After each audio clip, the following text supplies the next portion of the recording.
Hello, everybody, and welcome back for another episode. Another awesome guest we have today. We have Max Larocque, the owner of Max Larocque Fitness, co-owner of Free Fit, and the host of the Squats and Sober Thoughts podcast. This guy has so much knowledge, over 13 years of experience, and he's been through a ton of stuff himself, and we're going to talk all about it. He's going to drop a bunch of pearls, bunch of wisdom here and there, and we're going to have a fun time doing it. Welcome, Max.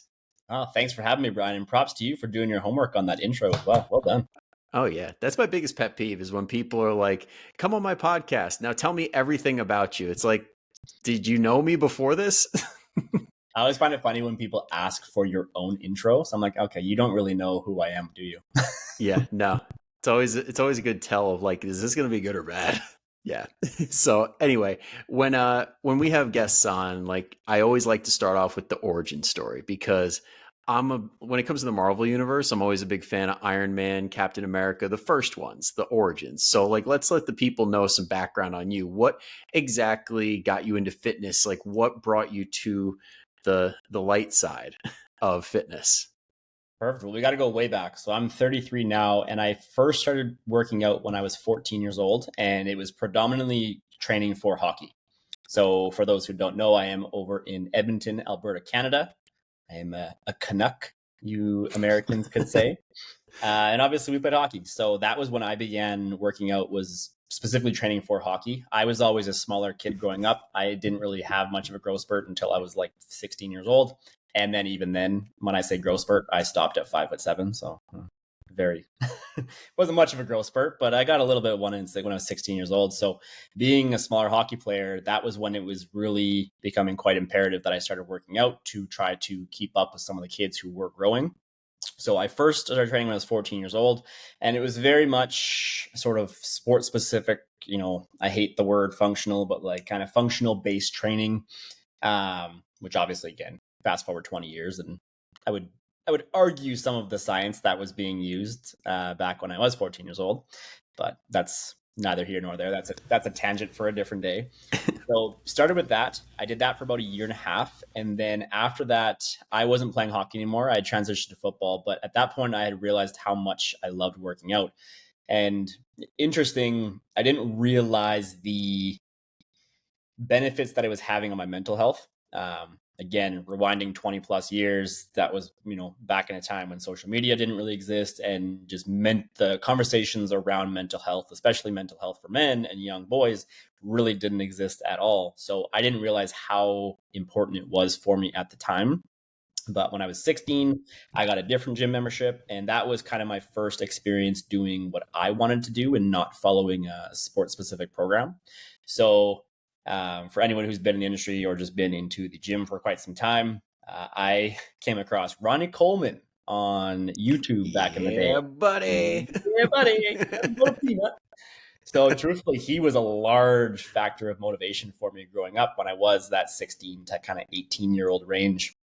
Obviously, again, being a smaller man at the time, right, really wanting to be, maybe not quite be Ronnie Coleman size by any stretch, but obviously the allure of having big muscles and attracting girls with big muscles was definitely quite appealing at that point in time. So I got to experiment a little bit on myself, utilize some of the tools that I had learned from my hockey training, but then also just from an experimental standpoint, I got to actually, just kind of test some things out with myself and kind of guinea pig myself. I did that for about a year and a half up until I was 18. When I was 18, so I'm now consistently in the gym for about 4 years at this point. I took my first break for about 6 months, and it was purely based off of circumstance. I had gotten into a bar fight, and long story short, injured my hand pretty good, couldn't actually work out.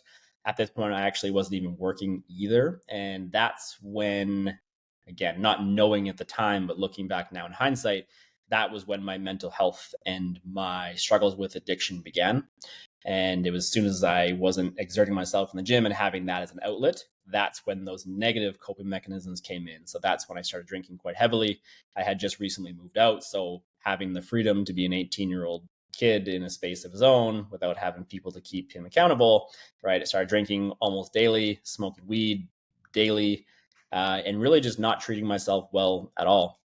I did that for about 8 months. I put on close to 50 pounds. So it was a pretty slippery slope to go from playing hockey and then playing football for my last 2 years of high school, whilst working out and just being an active young kid, to smoking weed and drinking every day. So it was a pretty fucking slippery slope. And as mentioned, 50 pounds in about 8 months. At that point, I had drank and smoked myself broke. I had to move back home, and I still continued to smoke, but at least I was back in the gym at that point in time. And this was actually the same point in time that I had got into personal training. So when I moved back home, I got back into the gym, realized just how important that was for me, and just realized how much better I felt from confidence and energy and just everything. Again, still abusing myself with drugs, but that's a story we'll talk about later. And that was when I actually had established that I was like, I really like doing this. And at that point in time, I was kind of training about 5 of my friends, and kind of realized like, I like this. I'm also pretty good at it. So like, why don't I just try this for a career? So at this point, I was just about to turn 20. I went and got my CanFit Pro certification. And shortly after that, I was training people. So I've now been training or coaching people for 13 years now, because I started just before I turned 20, right when I got certified. And I am now 33. So I co-own a gym, as Brian mentioned, and then I also coach in the online space. My online coaching program is a combination of life coaching and fitness coaching combined. Again, I talk largely about mental health and my struggles with addiction, and seeing the parallels of struggle that come from coaching people. Maybe you can relate to this, Brian, but a lot of the things that we preach are very simple. The changes that most of us try to, utilize with our clients, between getting more steps, drinking more water, prioritizing protein, working out 2 or 3 times a week. It's not fucking rocket science. But if we mismanage or we don't manage all the other stressors in our life, like our relationship stress, like our career stress, like our financial stress, like our addictions, like our behavioral addictions, all of a sudden getting your steps, drinking more water, prioritizing protein, it becomes really fucking difficult to do those. But when we manage those outside stressors, hitting those targets become quite simple. So it's really a combination of looking at everything outside of the gym and then applying that to why you're not hitting the numbers that we want you to hit to make the changes that you've stated you want to hit. Yeah. And I'm so glad that you said that, because when people have these outside stressors, it just makes it almost impossible to do anything else. It's kind of like you're drowning and somebody's screaming at you from the surface and you can't hear what the hell they're saying. Yep. And just paying someone, a third party, to kind of, like you said, to kind of like yell at you or just give you shit. It's the whole like tough love approach. It's like, do you really need tough love right now? Or do you need someone to help you manage all the bullshit in your life? Yeah. Because And really, the tough yeah. love, more often than not, from what I've experienced with it, is it just creates more guilt and more shame from the client not hitting those numbers. Whereas if we just look at this with a lens of compassion and say like, hey, like, your relationship's kind of a shit show right now. Like, what can we do? What conversations do you need to have with your partner or your therapist or your psychologist to decompress some of these and understand, like, is this an issue with boundaries? Is this an issue with maybe you guys shouldn't be in a relationship anymore? Is this super toxic? Is there abuse, emotional, physical, spiritual, whatever it may be? If we can, realize that, oh, that's a huge, huge, huge aspect of your life right now that's taking away from this. If we eliminate that stressor or manage that stressor more effectively, then we can put more effort into these things that we're trying to change. Yeah. Yeah. And it's like a lot of people, I know I've had this conversation with many people where they're like, you just give workout plans and nutrition stuff, right? And I'm like, I laugh. It's like, if only it were that. Because as trainers, we're almost like the best friend that you pay for. And we end up the middlemen and women of a million different issues. So when you're caught in the middle, is there ever like a point where you're saying, okay, I hear what you're saying. This just isn't in my wheelhouse. How do you navigate that situation of sending somebody to the right person or making that right next step? Like, for example, let's say somebody listening right now has a spouse that's not supportive at all, buying crappy food, putting them down all the time, not making their lives any easier to try and help them out. Where would you go with that? it depends on the context of the relationship that I have with the client already at that point. If there's someone that's Yeah. been with me for 6 months to a year and there's a lot of trust that's been built already, that would change my approach to these things. Now, obviously, I'm still going to stay within my own scope. And I'm, 13 years in, I'm the first person to say, like, hey, this is something that like you should be talking about with your psychologist. Even in terms of physiotherapy, like I know being a younger trainer and largely out of like the insecurity and scarcity mindset of like, oh, my shoulder's bugging me. And I'm like, oh, it could be this, it could be this, it could be this. Now I'm like, go fucking see a physio. I'm not going to Yeah. pretend to diagnose what it could be. So in that case, again, context is important just because it depends on my relationship prior. But I mean, let's just say that client's been with me for 6 months and this is an issue that's continuously come up. I would say potentially look into some sort of couples counseling. Now, obviously, it's a couples counseling is a team-based thing. You can't go with one person wanting to be there and the other person not wanting to be there and think that anything constructive is going to come from that. If the partner is not willing to, address the very glaringly obvious issues in the relationship, then it kind of comes down to the individual itself being like, from a self-respect standpoint, do you think it makes sense for you to stay in this relationship? It's one thing to have a partner not be supportive and, maybe it's their own insecurities that they don't want to change their lifestyle. They don't want to eat good food. But in the case of what you mentioned, your client's now being, emotionally or verbally abusive towards you because you're trying to improve your life. That's probably not someone you want to be with for the rest of your life.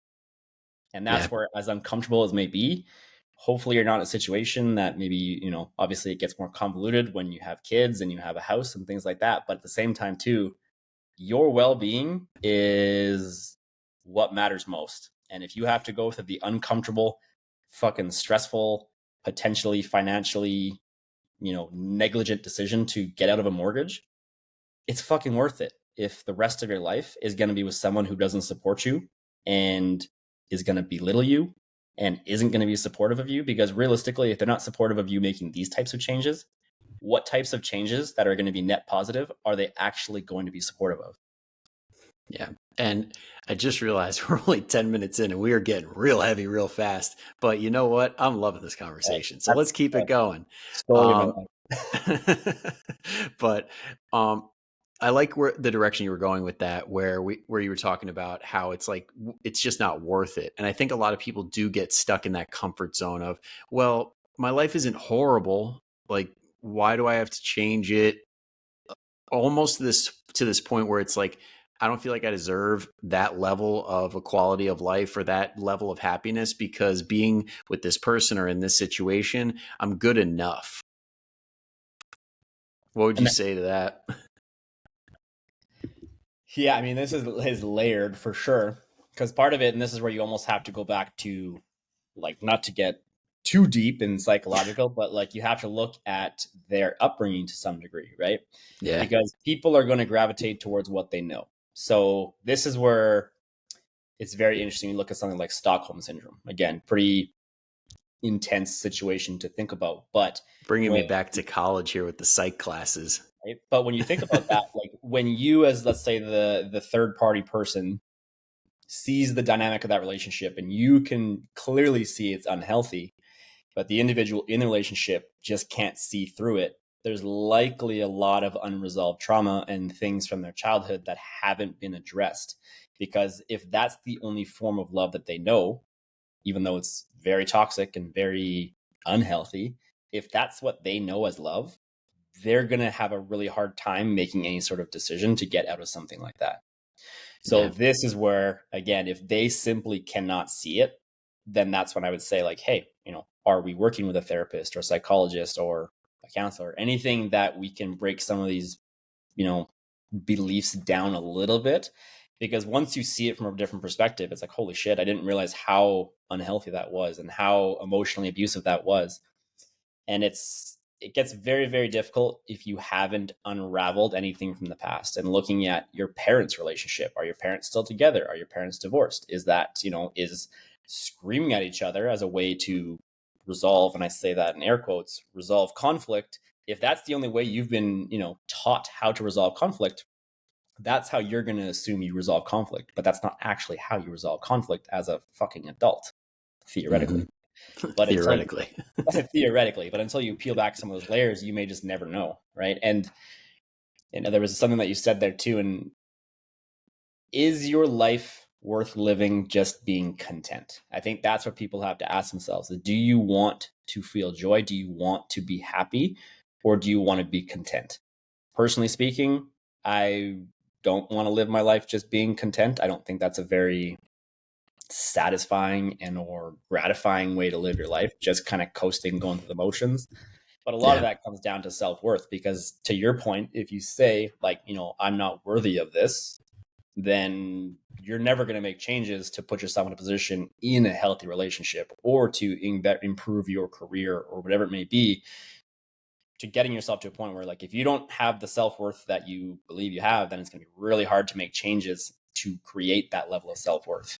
Yeah, because I think especially you and me both being like I'm 30, you're 33, like I feel like we're right on the cusp where everybody's kind of making their life long-term moves, and you see certain things happening and you're like, oh boy, like either great or not a great move. And you kind of wonder like what's the thought process behind something like that, where it's like, all right, this person is good. Like I feel like that's why so many people get married so young. They're like, this person fits the bill. Not like everything I was hoping for, but they're good. They're good enough. I was going to say exactly what you just said. They're like good enough, Yeah. right? Like, I don't know, like one of those things I'll always ask people, and this is, you can use this from a relationship standpoint, you can use it from a business standpoint, but like define what you want. Define what is actually within or aligns with your core values, and that's what you should be working towards. One of my takeaways actually, and I met Brian for the first time in Dallas, right? Yep. Yep. Raise the bar. Good Raise the bar. times. So I had gone to Phoenix for a conference as well in December. And then in Dallas there. And one of my biggest takeaways actually from both of those events was defining what you want, so that that's what you work towards in life. And it's just one of those ones. And I mean, you can probably relate to this too, but like you leave an event like that and there's, all these people talking about their multiple 7-figure businesses and they're this and they're that, and their fucking social media following and this and that. And it's like, if you define what you want and you define what you believe to be successful, it's going to be much easier and more satisfying to work towards something that you want.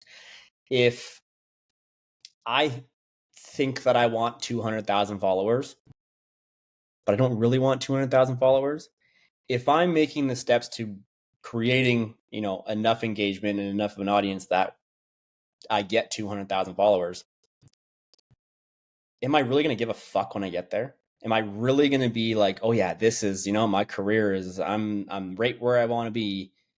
Well, if I'm not serving people the way that I want to serve people, I'm not helping people in the way that I want to help people because I'm too busy chasing someone else's goals, I'm not going to be satisfied when I get there.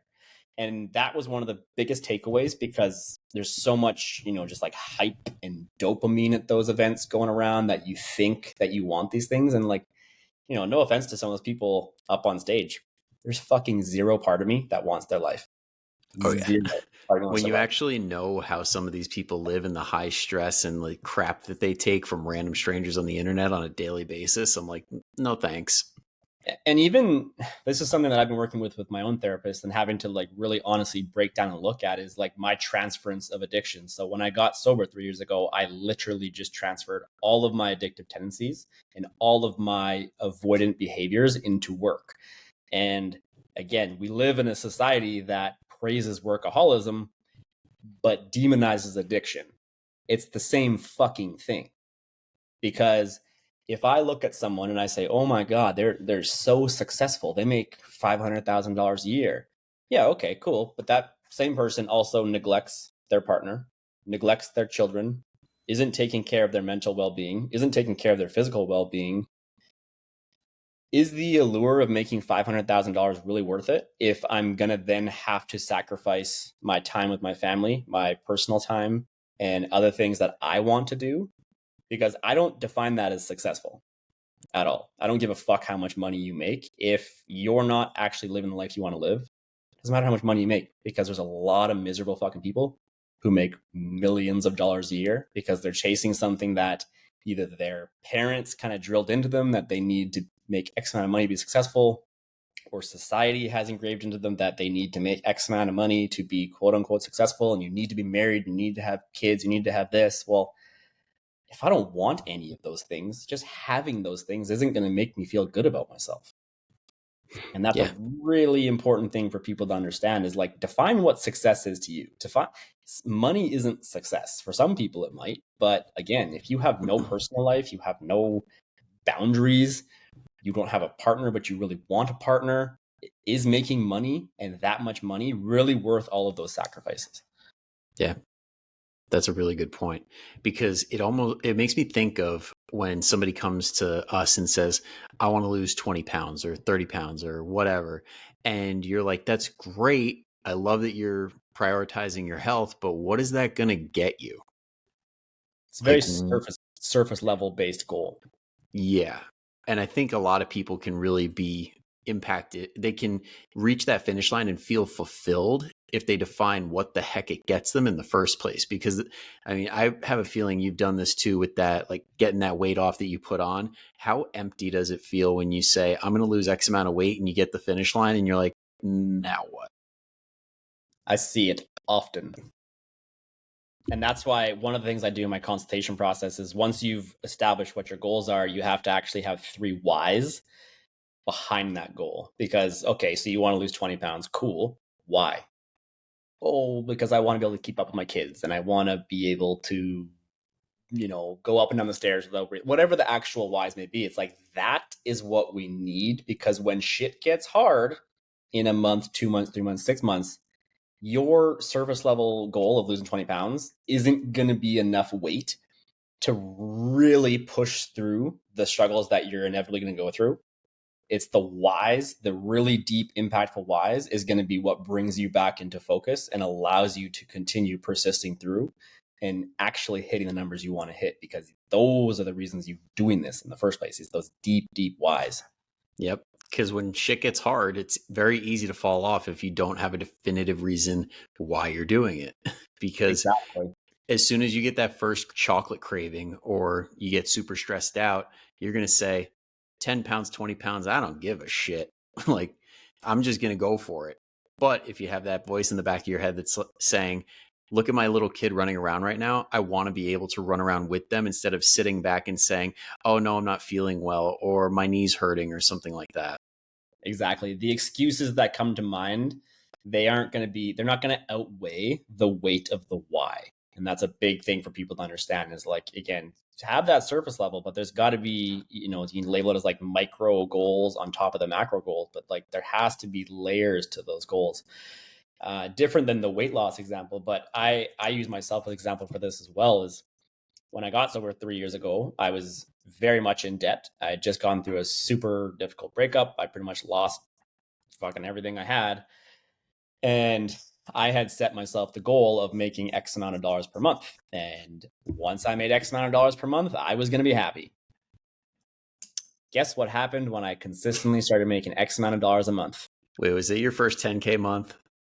Well, it was my first consistent 10K months where I was like, that's the Yeah. number. That's the fucking magic number that's going to make me feel as though I'm confident and make me feel like I'm enough and make me feel like I'm a big fucking online coach and this is the shit. And it's like, I have more opportunity because I have more money, but I'm still fucking miserable. So what's the difference? Right. And that's where I went back to therapy and started really breaking down the transference of addiction and coming to terms with the fact that like $10,000 a month means fuck all when you're miserable. Just like having a nice house means fuck all when you're miserable. Just like losing 20 pounds means fuck all when you're miserable.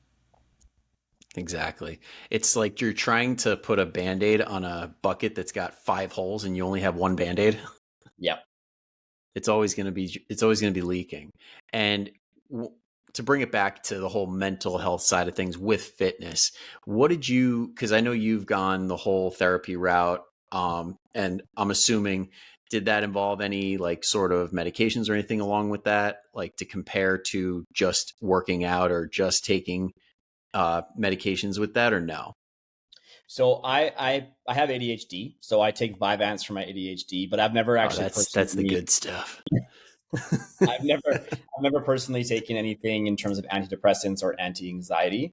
Um, could I have? Maybe, but I've just Yeah. never looked into it enough to feel it. And I guess part of it too is like I got diagnosed with ADHD coming up on 2 years ago now. Yeah, December of 2 years ago. And so essentially lived my life with undiagnosed ADHD. Also grew up in a household that I don't know how much you know about ADHD, but I've learned a lot about it since getting diagnosed. And my Yeah. parents have that mentality that it's like a genetic thing. And it's more or less like even the thought of me saying having ADHD, my parents would be like, no, there's no way. Like, we don't have it, so you don't have it. And it's like, Yeah. there's a lot more layers that go into this, parents, but also my parents are probably similar to your parents' age, where they're kind of from a generation that you just don't talk about feelings and trauma and yada, yada, yada. So that's a whole different Hey. conversation. But I Yeah. personally was never medicated for it. I gave myself 1 year fully sober before I even went and got tested for ADHD too, because part of me wanted to see, like, I've always had issues with attention, retention, and things like that. But I wanted to give myself an honest 1 year's effort to be like, is this something that's actually a prevalent problem for me? Or was I just drunk and high for a decade straight? And that's why my fucking memory was fucked and blah, blah, blah, blah, blah.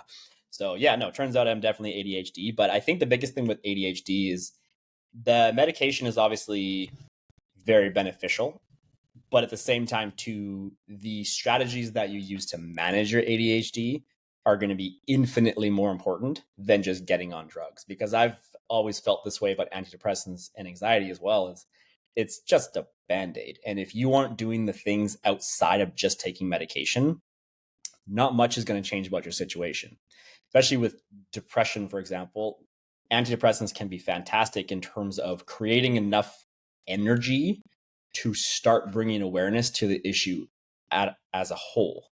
Just going on antidepressants, but then still not drinking water, still eating shit food, still not exercising, still consuming dog shit social media that's just perpetuating the narrative of you should be depressed or you should be anxious or you should be upset. If you don't change anything about your lifestyle, don't ever expect any sort of drug or medication to just work this miraculous fucking miracle, because it doesn't work that way. Yeah. Yeah, because I've always been curious. I've heard some crazy stats coming out about the difference between exercise alone and antidepressants alone and how crazy the effect fitness can have. So I feel like that's like in its early stages. We're probably going to hear more and more about that as the years go on.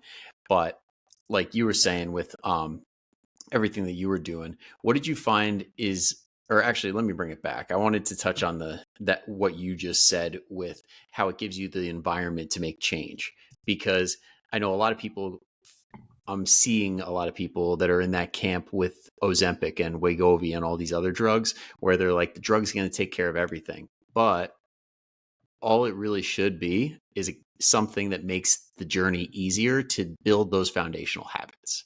Would you agree with that?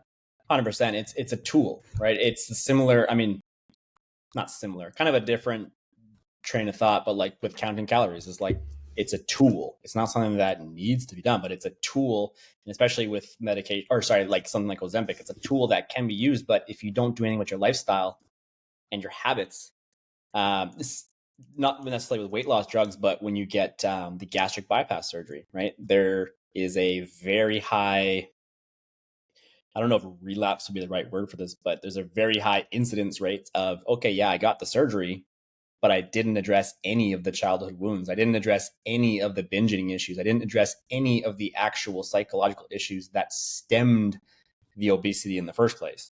Yeah. So I can get the surgery and it may have enough of an effect to, at least for in the short term, create enough change that I can then continue doing that. But more often than not, if we don't deal with the psychological aspect of things, it's kind of just a band-aid, and eventually that band-aid is going to rip off, and all those things that you haven't addressed, they're going to come fucking flowing out. And realistically, they're probably going to come flowing out even more because of the fact that you kind of avoided them for however many years trying the band-aid approach.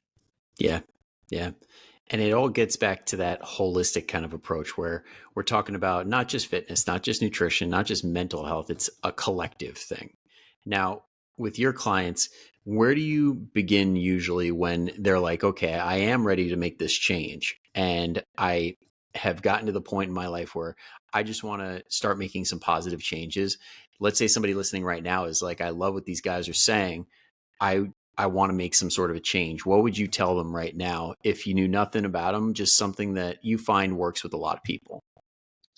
First, we would just start small. Like that's, I think people underestimate the value of just starting small with anything.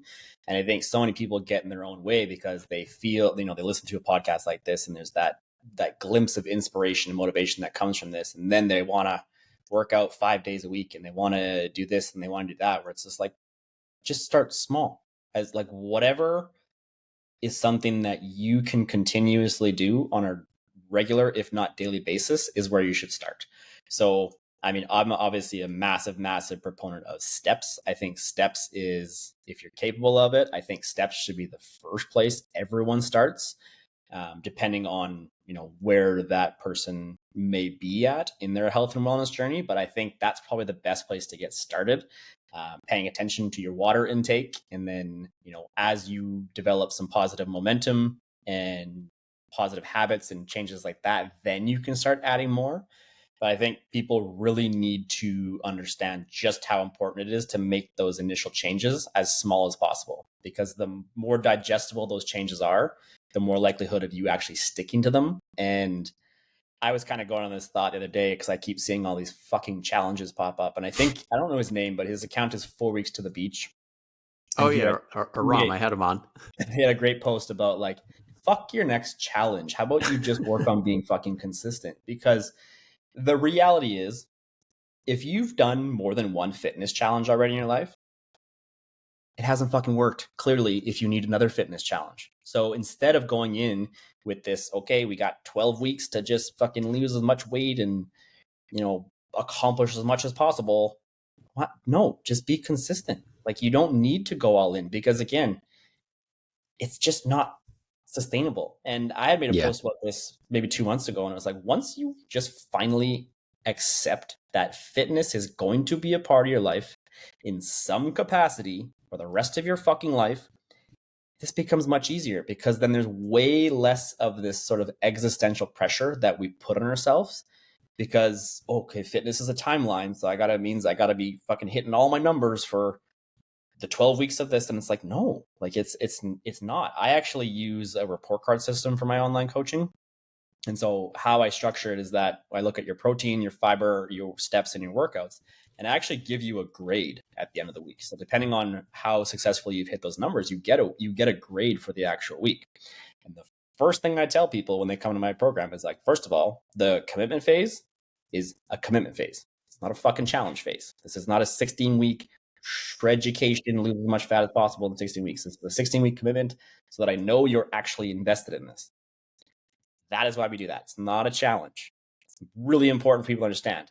But with the report card system, I always tell them that the ideal student is a B to a B plus student. Because if you look at this over a 5, 10, 20-year window, a B plus effort is very fucking sustainable. But if you put in a B plus effort on average, not saying every week's going to be a B, because you're going to have A plus weeks, you're going to have C weeks, you're going to have A weeks, you're going to have D weeks.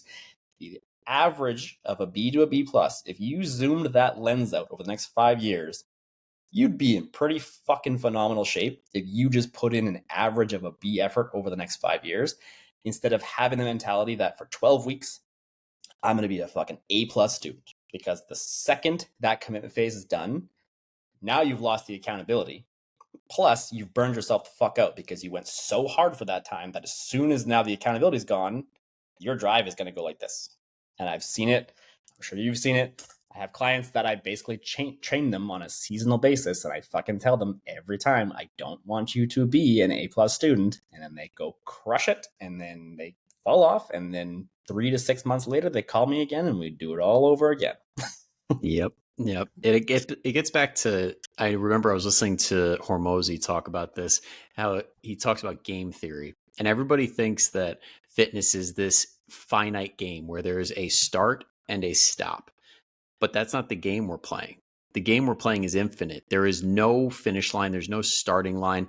The whole point of the game, the way to win, is to stay in the game. Yep. And that's the only thing that matters, consistency. Because if you're falling off, you have failed. The only way to fail is to quit. And then people start to then shame themselves and guilt themselves, and then it's just this vicious cycle of like, oh, why can't I stay consistent? And then I overeat, and then I stop exercising because I feel down on myself, and it's a slippery slope. It is. But I'd love to talk about the other side of the coin, those clients that have tasted the Kool-Aid and they're like loving life. What does that look like for some of yours when they're on that journey and they're staying consistent? What are some things that you notice for the people that are the most successful with you, some like common traits that they have? Persistence is one of them. And the reason I say persistence is because every single individual on their journey is going to have high points, low points, and there are also going to be points where nothing happens. And it feels like all the work they're working towards is for nothing, right? They hit that, that 2 or 3 or 4 or 6 week weight plateau, right? And it's so hard to not start self-sabotaging because the one metric they care about isn't moving. And so a big part that I always, always, always drill home is I try to find as many tangible things to measure as possible. So are your steps easier? Are you having better sex? Is your appetite better? Is your sleep better? Are your energy levels better? Are you getting stronger in the gym? Because if we only use that one metric to measure progress, which is the scale, and that one metric isn't moving, all of a sudden you lose sight of the fact that, oh yeah, I'm getting stronger. Oh yeah, I'm sleeping better. Oh yeah, I'm more capable. Oh yeah, I'm down like fucking 8 inches. Holy shit. Oh yeah. Oh my God. Right. And then they start to realize like, oh wow, like, only the scale isn't moving, but I'm down 2 inches. There's this, like all these positives are happening. And so it's just diversifying how many things you measure to manage it, because all of a sudden, like if there's 8 other areas that you're excelling in, but the one thing that you want moving isn't moving, you start to just care less because like, okay, I don't care. Like I know my inches are going down. I know I'm getting stronger. The scale's going to move when it's going to move, right? The hard part is not the hard, but the biggest thing is my long-term clients all understand that, and they don't get annoyed when I try to highlight those other positives, because I've had it before that people, the only thing they care about is the scale. Even if they're losing inches, even if they're seeing progress in their pictures, they don't fucking care because the one thing that they want to move isn't moving. And it's a hard thing to kind of get through to them because I just, there's nothing I can do to make that move faster. Mm-hmm. Other than just simply tell you to stop eating food. And that's never going to be a fucking approach I take. So you kind of need to suck it up and start actually acknowledging the wins that are happening. Because if you continue to highlight the one negative, you're probably not going to stay consistent with this for long enough to actually achieve the goal that you want to achieve. Yeah.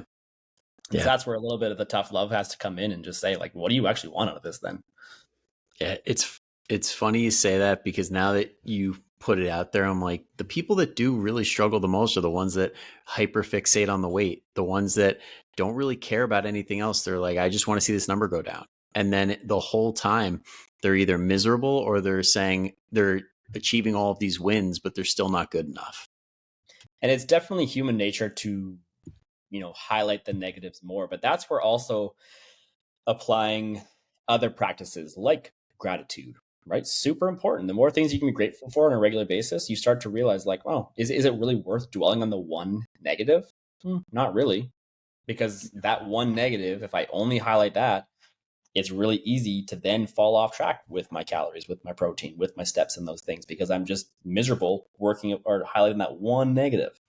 Yep. Whereas if we can be more optimistic and like kind of, I use the zoom in, zoom out lens quite often, where it's like, again, if you just zoom that lens out and realize like, hey, all of this is improving, who fucking cares about this one little thing? Because if these continue improving like they are, it is only a matter of time before this number starts to move again. And I think that's the biggest thing long term, is understanding that there's going to be those points where it feels like it's for nothing. Mm-hmm. I actually recorded a podcast episode about this a couple months back, and the title was Frustrated? Good. Keep going. Because Love really, that. if it was that fucking easy, do you not think that everyone would be successful on their health and wellness journey? It's not supposed to be fucking easy. Yeah. Like, oh, you're at a point where you're frustrated. Good. That's literally where the fucking magic is. Shut up and keep going. Yep. I know I talk to the ladies all the time. There, everybody has this inner toddler that's just screaming all the time, I don't want to do it, or you suck, or some, there's always that negative voice in your mind that's like, you don't want to do this. You don't want this. And you're like, how long can you fight that for? Really? You got to figure out ways to keep yourself motivated and grateful, because otherwise it's only a matter of time before you fall off. Yeah, and this is where, again, not to get too layered with this, but one thing that I've learned a lot in the last 6 months from my own experiences with therapy, and then always also like different experiences. So I've been doing breath work once a month at our gym for the last 6 months straight now, and so that's more of a like a somatic approach to therapy. So it's sort of getting in your body. But the biggest thing that I've learned over the last 6 months was the, I guess, comprehension and the involvement of your central nervous system. And so it's really important to start looking into that side of things, because it's one thing to go to therapy, from a CBT standpoint and talk things through and be able to, articulate a story to your past and your experiences like that. But if your central nervous system is wired for chaos and it's wired for instability and it's wired for self sabotage, even if you can put a story from a cognitive standpoint and you continue to self sabotage, it's probably something in your nervous system that needs to be addressed. And I don't know if you've ever experienced breath work or anything like that. It's pretty fucking intense. I've bawled my fucking eyes out. I've sweat to the point where I thought I pissed myself. Like it's fucking intense. And truthfully, until you've experienced it, I don't really think people understand it and understand the importance of it. But that has been, without a doubt, the most like prominent and probably impactful thing that Mm-hmm. I've incorporated is the understanding and work that comes from the central nervous system standpoint. And breath work's not the only way about it. Breath work, meditation, journaling, there's a bunch of practices that we can evolve, but a lot of it is like getting out of your head and into your body. Yeah. Because if you continue to self-sabotage with food, or you continue to self-sabotage with porn or drugs, alcohol, whatever it may be, like if you have worked this through cognitively and you continue to fall back to these negative coping mechanisms, something's up.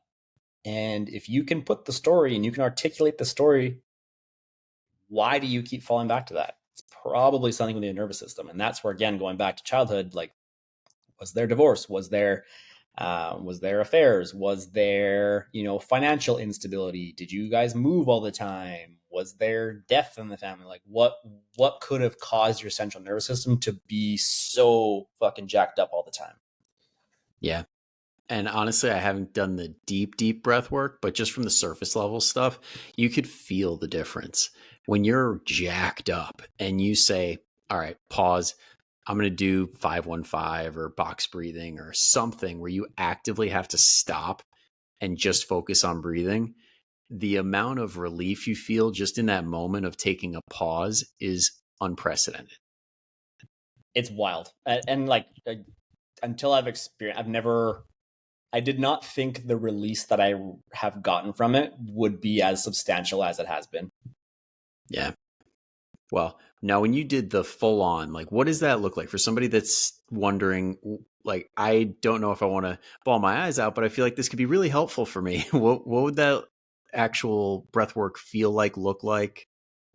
I mean, bawling your eyes out is just a release, right? And like that's where people misinterpret bawling as like a bad thing. Like technically, if you're someone who hasn't cried for a long time and you do something like that and you have this release where you cry your fucking eyes out, like you've been wanting to do that for a long time. Maybe on the surface level, you've just been so flustered with life and stressors and relationships and blah blah blah blah.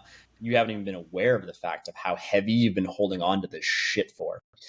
So how we do it is it's a client of mine. She actually does hypnotherapy as well, but we do these workshops at the gym. And it's actually a really, really cool way of going about it. So basically you put these headphones on And so each breath work that we've done so far, it has a different intention. So we've done abundance, we've done let go, we've done like generational trauma. Each one has a different intention. So with the headphones on, you also put like an eye mask on. So you're like submerged in your own little world. And it looks like anywhere between 45 minutes to an hour of this guided breath work. And it's, you know, I think people misconstrue breath work as like, oh, it's like peaceful meditation. Breath work is work. It's fucking hard because you're moving all this trapped and stored energy around your body. And that's why you'll have these, you know, these releases that people have. It's really common. People will do it and they're like, I just like the next day I just see like clearer. Like it's almost like you see things differently. Like it's incredibly powerful shit. Like it's pretty wild if you've never experienced it. But the way they do it is they have the headphones on with these eye masks, so you're in your own little world. And basically, with the headphones, they're playing. It's like different words of affirmation going in and out of each ear with the binaural beats. So you know, there's like you're worth it, you're worthy of this, you're the best, like whatever the fuck they're I saying. need to find whatever Spotify playlist this is because I'm a big fan of the binaural beats. She does. So Crystal does guided breath work as well on an online basis too. So she actually can do in-person sessions or like online sessions via Zoom. I can get you her information after this if you're interested. Hey, and all the Fit 40 members listening right now, that may be in the package sometime soon. I would suggest it because especially if you're someone who's been to therapy and you're just not feeling like you're getting as much as you could out of it, it's definitely worth considering because again, especially if you have these blocks that you're just unaware of, like it can be genuinely life-changing. But basically it's 45 minutes to an hour. The headphones are prompting your breath work as well. And so you're for 45 minutes. And that's why, like, again, you have crazy bodily releases. I don't know if you've read the book, The Body Keeps the Score. Wait, bodily releases? People like have not at our gym, but people have released things. But again, like, I'm not kidding you. The first time I did it, I actually thought I pissed myself because I was from head to toe covered in sweat. Really? Like head to toe covered in sweat.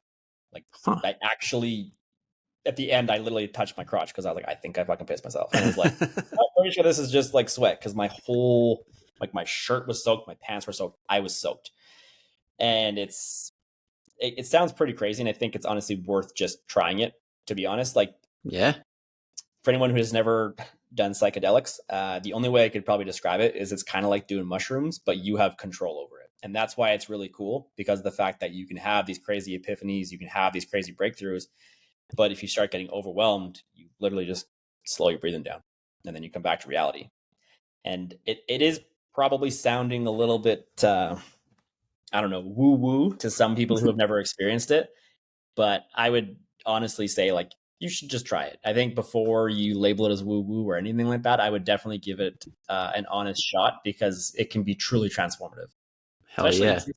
if you're someone that doesn't like talking and you don't like being vulnerable and you just don't like talking about things, this is a way to move some shit around your nervous system and move some shit around that you may not want to talk about. But if this allows you to actually process some of those negative traumas and experiences that you've gone through, it's worth a shot. Yeah, and it's interesting that you bring that up because I know I have a friend, Michelle McCabe. She runs her own Stretch and Strength Co. and she does fascial stretch therapy. And she's actually had similar experiences where people just like they ball their eyes out, they sweat up a ton, and they're just like releasing something. And I know massage therapists have had those experiences. So there's something there. There is 100% something there. If you haven't, and anyone listening, I would highly suggest reading the book "The Body Keeps the Score" by Bessel. That's my next read. It's a little, I wouldn't say scary. It's eye opening to say the least, and it allows you to see things drastically differently. There's that one. There's also "When the Body Says No" by Gabor Mate. And anybody who's trying to write it down as fast as I am right now, I'm going to be putting all of this in the show notes so you guys can just click away. What was it? When the body what? A whole bookshelf if you want. What was that second one? When the body what? When the Body Says No by Gabor Mate. All right. Yep. So if anybody listening right now is like, oh my God, I want to get that, then just scroll down real quick. Yeah, very similar books, different perspectives, I guess, or different perspectives, but very similar in terms of really realizing like how much your body holds on to. And that's why like suppressing things and not talking about your feelings and your experiences literally becomes physically so exhausting that your body basically breaks down. And that's when we have Crohn's and colitis and high blood pressure and cancer and all of those things. Obviously, not exercising and not eating well isn't going to help those matters, but a lot of it is kind of being linked back to unresolved trauma and unresolved stress within your body. Yeah. Interesting. Well, I'm definitely going to give those a read. Highly suggest everybody else does. Now, I know we're coming up on the hour and I want to be respectful of your time, but I cannot let you get out of here without asking you the question I got to ask all the guests, because we just unpacked a lot and it was heavy, but it was very informative. And now we're going to bring it to the lighter side of things. So the one question I ask everybody that I need to know to understand who you are as a person. Are you ready for it? I think so. All right, cool. Cat's attacking me here. Give me a sec, Belle. I'll play with you in 2 seconds. So, what is your favorite movie and why? Oh, fuck, Brian. We went heavy, but this is going to be the deepest conversation we Well, have. I was just going to say, my favorite movie? God. I could label a favorite book like literally like that. To be blatantly honest, I'm not much of a movie buff by any stretch, and I hate to like be like, oh, it's an ADHD thing, but unless a movie absolutely fucking fascinates me, I just can't pay attention to it. Hey, I'm the same way. I'm a movie buff, but like the ADHD, like I will tune out if it's not amazing. So it's really like they got to be good or not. And my favorite answers have been from people that preface it like you, where it's like, I'm not a movie person, but they always pick a good movie. Fuck, that's a hard one, Brian. Because you know what was funny is the last movie that I like really, really, really was like infatuated by, that I was like, okay, this I can pay attention to, was that one. I can't remember the fucking name of it now. It's like a murder mystery one. It's not the most recent one. That's like Glass Onion. There's the one before that. Knives Out. Knives Out was the last movie that I was like, phone away, I'm invested in this movie. Was Knives Out. That's a good one. Before that, I wouldn't say it's my favorite movie ever, but before that, like, how you're 30, Brian? Yep. Okay, it's probably like a nostalgic thing in like a time of my life standpoint. What are you gonna say, like Goofy movie? No, which one? Superbad. John said that one too. No, I fucking love Superbad. And again, I think it was because like I was 18 years old, so I was in that exact age demographic that they're playing in the movie, and just a lot of the parallels between like the drinking and the partying and things like that they were doing in the movie. Like I think it was just the perfect timeline. Like maybe if I was 5 years older, younger, it wouldn't be that good, but just where I was in my my exact point in life, I think Superbad would honestly probably have to be my favorite movie. If not my favorite movie, it's for sure my most watched movie, hands down. Yeah, that's a solid one. And that when that came out, you would have been what, a junior or senior, or how do they do it in Canada? Yeah, so we don't even technically say junior or senior. I would have been 17 turning 18, so I'd have been in grade 12. So I'd have been in like I think what you guys would call like my senior year, I think. Yeah. And at that time, I was a freshman, so that would have been grade 9. And at that time, I was like, oh my God, this is what I have to look forward to as a senior. This is incredible. Didn't pan out that way.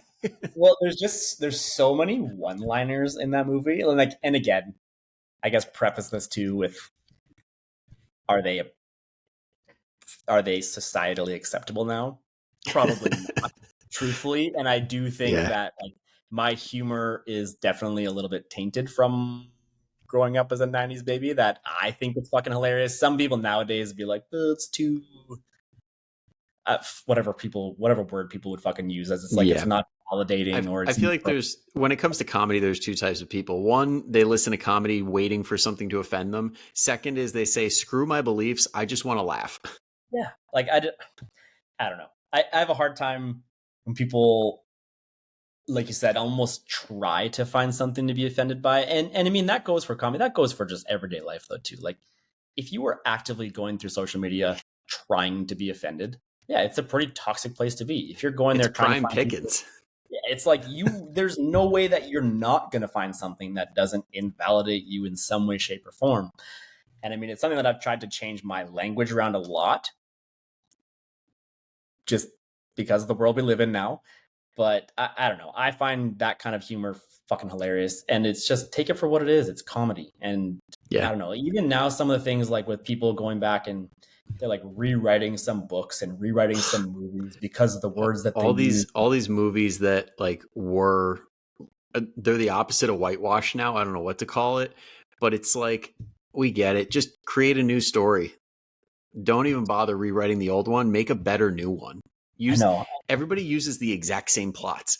There's a princess, there is a prince, like, or there is somebody who is in trouble that gets helped out. You can create your own story. And that's the thing is I've always tried, like I've never here to invalidate someone or attack someone. That's never the intention. But if you are actively trying to be invalidated, then there's probably something I said today that's going to fucking piss you off. And Yep. you know what? I've had to go through this growing discomfort over the last 3 years of being online. Like it is fucking impossible to make everyone happy. And I'm so done trying to be that neutral person in the middle to try to appease everyone because it is physically impossible. So I'd rather just be myself and be who I am as an individual, the way that I talk. I say fuck a lot. I'm authentic. If you don't like it, see ya. I'm not going to change who I am just to appease you because the reality is like I'd rather have that power of polarization of just being who I am. So you either like me a lot or you fucking hate me. But the Yep. last place I want to be is in the middle, where the people that like me kind of like me, the people that don't like me kind of don't like me, and it's just like I'd rather you either love me or you fucking hate me. I don't want to be anything in the middle. Yep. And that's the best way to be. And that's a great way to end it. Everybody listening right now, let's just stop people pleasing. Fuck that. Just be who you are. Make everybody's lives as best as you can, including your own, and all will be good.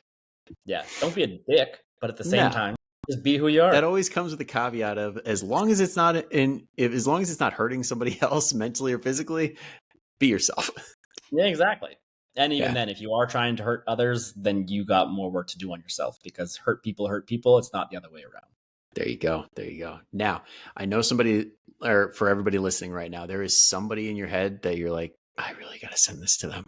Like, do that now. Just take a screenshot or copy and paste, send it their way and just say, love you. And send it, leave it, and just let it sit. Okay. Now, for anybody listening and when their friends or family do listen and they're like, I love listening to what Max is saying, where can they find more of what you're putting out? So, as Brian mentioned, I do have my podcast, which is called the Squats and Sober Thoughts podcast. I am getting back on there on a more regular basis. If you do go listen to my last 2 episodes, I kind of play a little bit of catch up on the last 6 months, talking about my own experiences going back to therapy, doing the EMDR, and then also the breath work that I've been incorporating as well. I am also on social media at Max Larocque Fit, which I'm sure Brian will have in the show notes. You can check me out there. I have a TikTok for Lucy. It's called Lucy Recycles. Lucy's my dog, by the way, and she's cute as fuck, and she's really good at finding water bottles. So I hate TikTok, but I decided to start her a TikTok because it was easier to just get clout for her than it was for me. Hey, So pets if you want to pets and follow babies her, are the easiest thing to build a following. exactly. And then if you feel like checking out my gym, or if you ever happen to be in the Edmonton area, our gym is called Free Fitness. FREE is an acronym. And yeah, you can check us out on Instagram as well, or our websites, which will be linked in the Instagram. Cool. And they will be linked in the show notes. Okay. So, Cool. everybody, thank you for hopping on. Thank you for taking the time to listen. Go in those show notes, get those books, check out Mac's stuff, and I will see you guys all next week. So, Max, thank you again for joining. Everybody else, have a great rest of your week. Thanks for having me, Brian.